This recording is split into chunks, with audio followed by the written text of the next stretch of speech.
Harry, of course, loved singing this Chicago's Wrigley Field. Do I still have my Chicago guests on board? Anyway, I always like to check because they could be White Sox fans too. Anyway, I'd love to hear your favorite team's name during the chorus, and that might be Australian football too. Maybe soccer for my good friends from Italy. Anyway, please sing along, folks. Here we go. Me out to the party, take me out to the crowd. Buy me some peanuts and crackers. I don't care if I ever get back for it. Pirates. It's a shame. For it's 1, 2, 3 strikes and yes, folks, I am a Pittsburgh Pirates fan. I have had nothing to cheer about for 43 and a half years. But anyway, folks, welcome to Barrio Logan. You're going to immediately notice the beautiful and historic murals here, painted by the resident artists of Barrio Logan. And here they are. What were their beginnings? They actually were painted, many of them, not these, but in the 1960s, the originals on the stanchions or supports of the bridge. And they tell the history of this great neighborhood, its culture, its achievements, its struggles, its successes. Also very, very scenic. Now, something we're very proud of. These murals are throughout the community.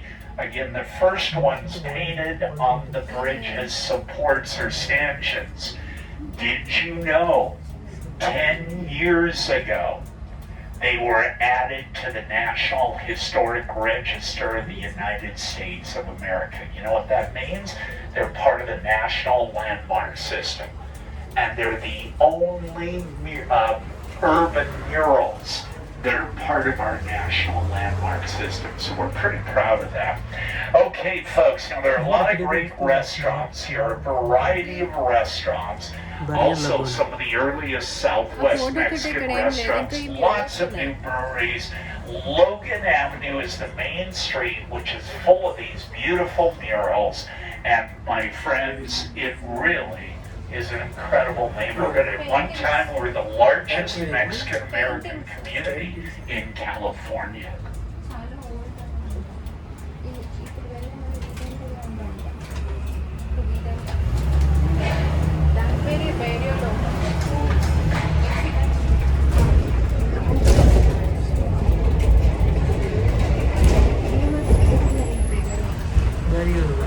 Okay, you'll see the famous Barrio Logan sign coming up.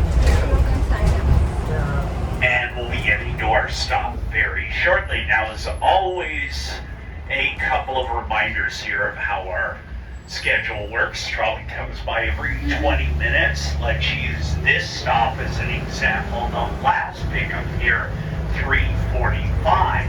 Now you might notice Conductor K backs up his last pickups by about 5 minutes. It's just because I don't want you to become a pedestrian, my friends, unless you want to become one. All right, we'll be easing into our stop here. Welcome to Barrio Logan, and of course, the next stop, Coronado, folks. Next stop, Coronado. Nobody.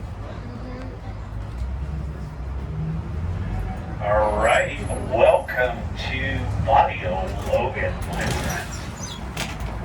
All right, everybody doing okay? Yeah. All right, very, very good. Get those cameras ready.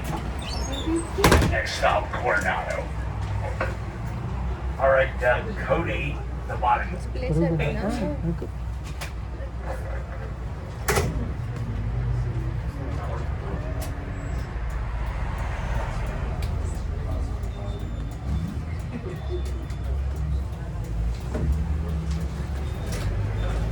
Okay, get those cameras ready. Now in a moment you're going to see Chicano Park, and that's where the original, very first murals were painted, and that will be directly on your left. Left. Oh. Those ones. As always, remain seated, hang on to your loved ones, your hats. There is Coronado Park on your left, and the original murals of Monty Logan. All right, I promised you some views. Here we go, folks.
Folks, how's everybody doing? Okay?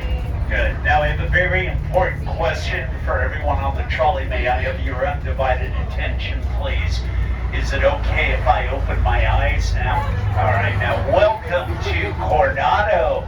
Look to your left, the original blue Coronado toll booths. But today, our famous Coronado Bridge is a toll-free bridge. No tolls. But when it opened way back in the year 1969, it was a very, very strict toll bridge. The government's agreement was this. It would be a toll bridge until it was fully paid for by all the traffic crossing the bridge. My friends, that took 33 years of traffic. Wow. On July 27th, 2002, the final paying vehicle went across that bridge. It's been a free bridge ever since. Isn't that great? It's been 21 years now. But I've noticed something. Even though it's been free for 21 years, the government has kept all the original blue toll booths. Well, I'm not worried.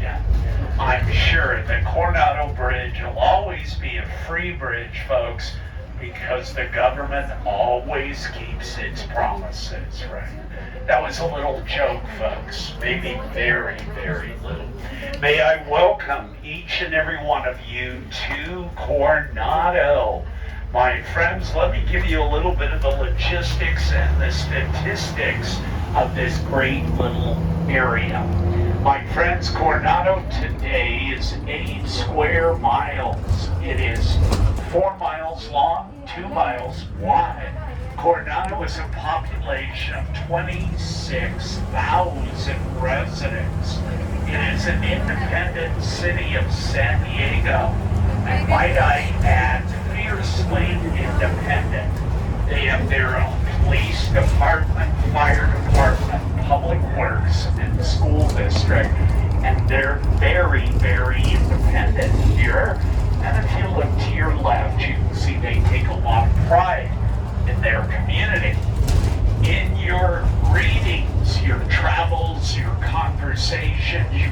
heard of Coronado referred to as Coronado Island. It certainly has a great sound to it, doesn't it?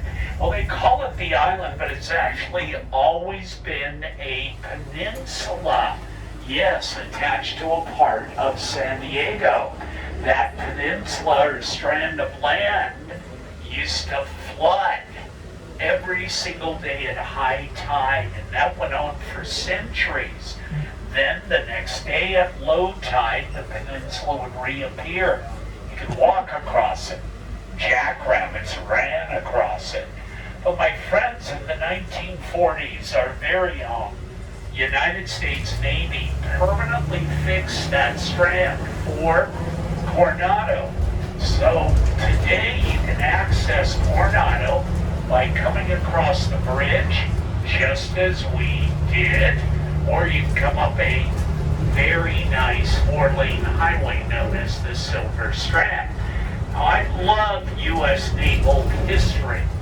I think there were 2 reasons the Navy permanently fixed the strand during World War II.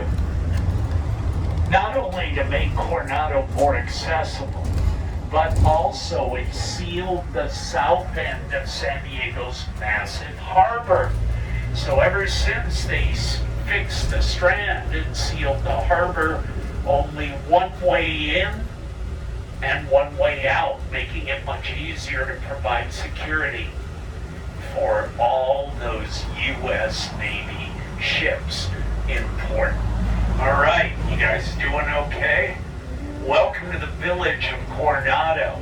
You're going to love it. Great little shops, restaurants, art galleries, bistros. They say it hasn't changed a bit here in over 50 years, half a century. We're going to get you up close and personal with the beach, the Hotel del Coronado, and of course we'll get you to your stop, which is in the village center also.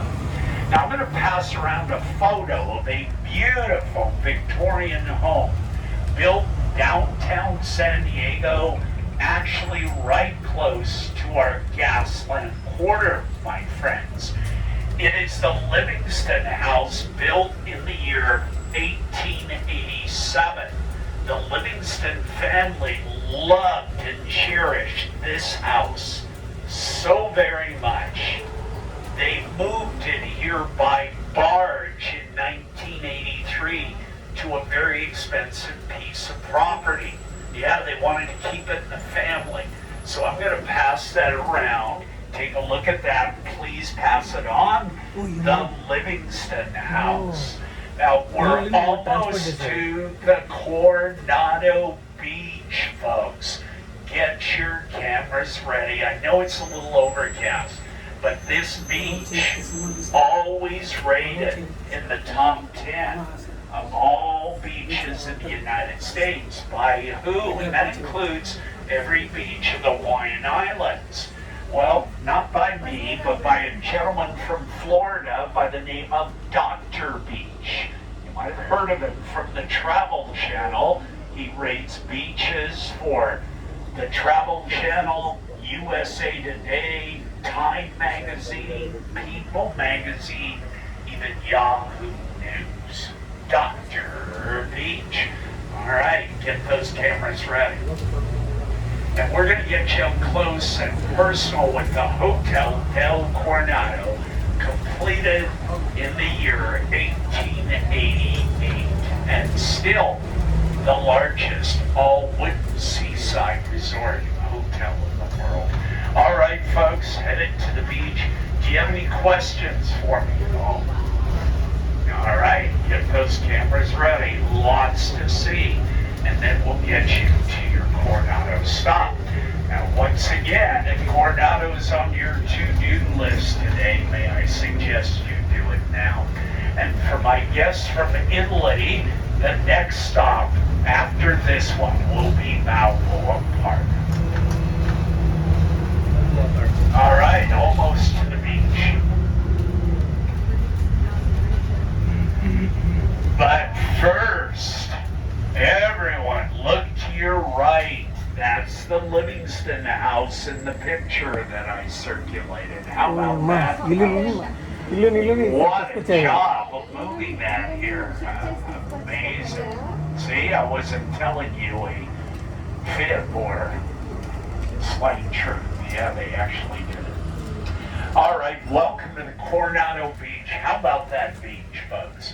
Now, if you look to your right, you're going to see a peninsula jutting out into the Pacific Ocean. That is Point Loma. That is where Juan Cabrillo of Spain landed in the year 1542. Hard to believe, in less than 20 years. That will have been 500 years ago. Wow. Now in front of us, I know it's a little foggy or hazy. Do you see that other peninsula? That's a foreign country in front of us. That's Tijuana, Mexico. Now on your right, do you see those sand dunes? Those sand dunes have significance. They spell a word visible from 25 feet or above. The word is Coronado. A Coronado resident, city employee, and engineer by trade, used his own little tractor to move all that sand to spell the word Coronado. You know what that tells me? Somebody has way too much time on their hands. Now there it is, the famous, the historic Hotel El Coronado. You can see with those poinsettias, they're getting ready for the holiday season. The hotel opened as the largest all-wooden seaside resort hotel in the world in 1888 with 399 rooms. It is still the largest all-wooden seaside resort hotel with over 750 rooms. A very famous movie was filmed there in 1958, starring Tony Curtis, Jack Lemmon, and Marilyn Monroe. You know the name of that movie? Some Like It Hot. You are awesome, dear. Thank you. Here is Marilyn from Some Like It Hot.